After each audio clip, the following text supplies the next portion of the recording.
Buenas tardes, Antón. Hola, buenas tardes. Ahora todo el mundo se ha hecho experto sociológico y político para adivinar cuáles son las razones de vamos a llamar tendencia a ellos. Los líderes de Podemos hablan de tendencia, que están arrojando algunos datos de algunas encuestas. Antón, pero esto será tan difícil como saber del éxito de la tortilla de patatas, ¿no, Antón? Habrá muchos factores.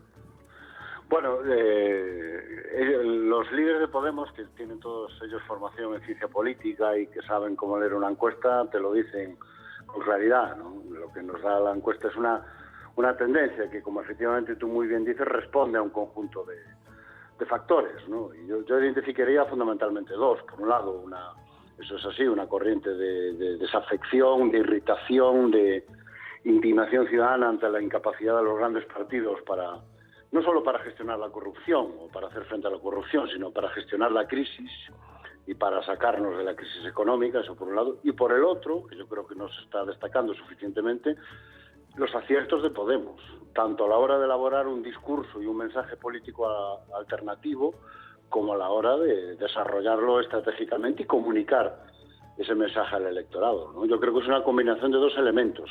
Inacción por parte de PP, PSOE y los demás partidos, o incapacidad de conectar con una ciudadanía cada vez más indignada ante lo que ve y ante la enorme diferencia entre lo que le cuentan y lo que realmente ve después que sucede, y la inteligencia de Podemos al construir un mensaje político y un discurso alternativo al discurso dominante. Antón, lo cierto es que estamos viviendo un proceso, un momento sin precedentes en algunos aspectos. Por ejemplo, quizás ahora el electorado estaría planteándose más que dos opciones, derecha e izquierda, otro tipo de opciones como pueden ser lo viejo y lo nuevo.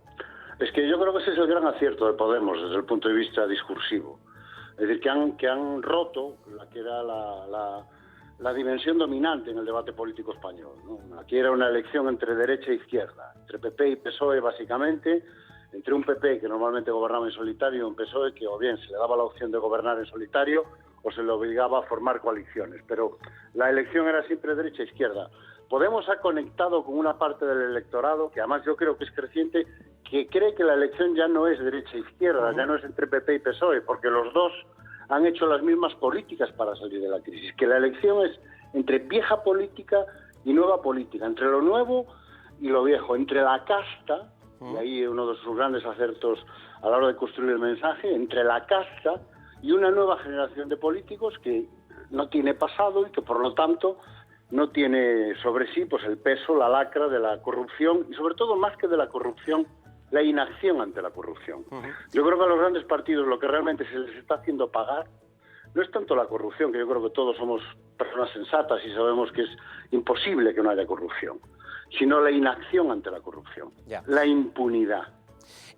Antón, hoy en El País he leído una columna de José Ignacio Torreblanca e incide en una idea que a mí me parece interesante para explicar el fenómeno Podemos, ¿no? Yo no sé si compartirás tú el hecho de que, como la población nos estamos dando cuenta de que ya las decisiones sobre política y economía no se toman aquí, este voto, el voto de Podemos, puede servir como un voto de limpieza de corrupción en la política. Es decir, siguiendo esta idea que estabas planteando, el votante de Podemos, el posible votante de Podemos dice, bueno, mi voto por lo menos puede servir para quitar a estos que yo considero problema de origen de este problema. Sí, hay una parte del voto de Podemos que responde a esa lógica, es un voto contra algo. Pero no es tanto un voto a favor de Podemos como un voto contra otra cosa que me disgusta todavía más, lo que sea, pues el Partido Popular, el PSOE, la impunidad, los abusos que se han cometido con la crisis, el ver que los mismos que la provocaron son los que ahora se están haciendo todavía más ricos con las políticas que nos están obligando a aceptar para salir de la crisis. Una parte del electorado que en este momento está en Podemos responde a eso, pero si miras la encuesta del País con un poco más de detalle, verás que hay un porcentaje muy importante de gente que cuando le preguntan directamente dice que Podemos es el partido que mejor representa sus ideas, que la oferta, las políticas de Podemos le parecen viables y son las políticas para salir de la crisis, y que Podemos es la opción política en la que confía. Es decir, que una parte muy importante de su electorado está ahí porque cree en lo que dice Podemos y porque no ha comprado este mensaje que nos han intentado colocar masivamente de que, bueno, Podemos es populismo, todo lo que Podemos hacer no vale para nada, sus políticas son inviables. La gente ha aprendido una cosa con la crisis, con la recesión y con las mentiras que hemos ido tragando, si me permite la expresión, en los últimos 5 años, ¿no? Que es a desconfiar de los mensajes que se le repiten insistentemente, ¿no? Yo creo que hay mucha gente que está dispuesta a dar un voto de confianza a Podemos, pero no solo para que haga limpieza, sino para que ponga en práctica otro tipo de políticas. Y cuando hablo de eso, pues hablo de las propuestas que está haciendo y está empezando a formular en materia de pensiones, en materia de educación, en materia de sanidad. Es decir, Podemos está madurando, y yo creo que eso es uno de sus grandes aciertos al tiempo que madura su electorado. Y está sabiendo comunicar y conectar con ese electorado que cada vez le pide un poco más. Estaríamos analizando, porque desde luego es muy interesante todo lo que rodea al fenómeno Podemos y lo que dicen estas encuestas. Estábamos viendo la valoración de los líderes políticos y a mí me llama la atención que en esta encuesta de Metroscopia se dice que el líder mejor valorado por los que han tomado parte en esta encuesta es Pablo Iglesias, pero es que en la misma encuesta, muy por encima de los líderes políticos, se valora la imagen de los reyes de España. Y teniendo en cuenta, lo digo, no sé si a ti te sugiere algo, lo digo porque Podemos, por ejemplo, es muy crítico con una institución como la monarquía. Y a la vez... Bueno, a mí, sí, dime. No. A mí lo que me sugiere es que la gente establece diferentes planos, ¿no? Y efectivamente la monarquía, o en este caso el rey Felipe y la reina, por la que, por cierto, curiosamente se pregunta, cosa que no es o no era hasta ahora muy habitual, yo no sé tú, pero yo no recuerdo muchas encuestas preguntando por la reina Sofía, ¿no? Me extraña, me resulta cuando menos llamativo que se pregunte también por la reina Leticia. Bueno, pero al final obtiene un aprobado muy amplio entre los votantes de otras fuerzas. No tenemos los datos, pero yo me atrevo a lanzar esta idea. Por ejemplo, el rey Felipe VI obtiene un 66 de aprobado, creo recordar.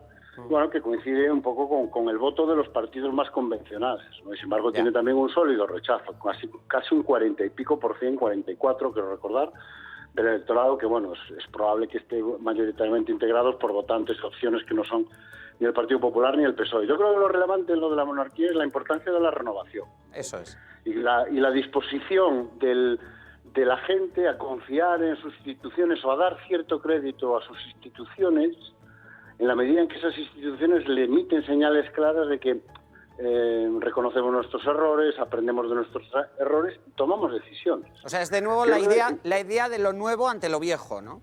Exactamente. Ya. Es que yo creo que ese es uno de las claves del éxito de Podemos. Yo creo que ha conectado con un discurso sencillo, claro, contundente, coherente, con un montón de gente que su sensación no es tanto, esto no es un problema tanto de ser de derechas como ser de izquierdas, sino fin de ciclo, termina una manera de concebir este país, termina una manera de hacer política en este país. Es necesario que se abran las ventanas, por utilizar una metáfora muy común, y entre aire fresco, entre otra manera de hacer política, otra manera de hacer las cosas. Y claro, para eso lo más natural es confiar en gente que tenga poco o nada que ver con lo viejo, ¿no? Y apostar más por lo nuevo. Ahora la pregunta es hasta qué punto esto se consolida. Porque si algo nos dicen las encuestas, y hemos aprendido las encuestas, sobre todo en los últimos 2 o 3 años, es que la volatilidad electoral es enorme, ¿no? Y queda un año, ¿no? Queda un año, y además en esta encuesta que hemos conocido, a mí hay un dato que me llama mucho la atención, que no se nos dice en ningún momento cuánta gente no ha contestado, es decir, cuánta gente no ha querido decir lo que va a votar, cuánta gente no sabe, no contesta, que yo creo que es un elemento fundamental en este momento, porque muchísimas encuestas con las que se ha trabajado, sobre todo en los últimos meses, lo que dan una tendencia que es muy común es que aumenta el número de gente que no dice claramente lo que va a hacer. Entonces, claro, tenemos que hacer suposiciones sobre lo que va a hacer, y para eso manejamos muchas veces variables como el recuerdo de voto, que en el caso de Podemos no están disponibles, porque claro nadie tiene recuerdo de voto de Podemos, ¿no? Claro, no, pues es una masa social y de votantes que al final pueden decidir el resultado final, o sea que es a tenerlo en cuenta. Es la valoración que hace en directo Antón Losada, analista político, al cual le agradezco que haya intervenido. Antón, gracias. Buenas tardes, gracias a vos.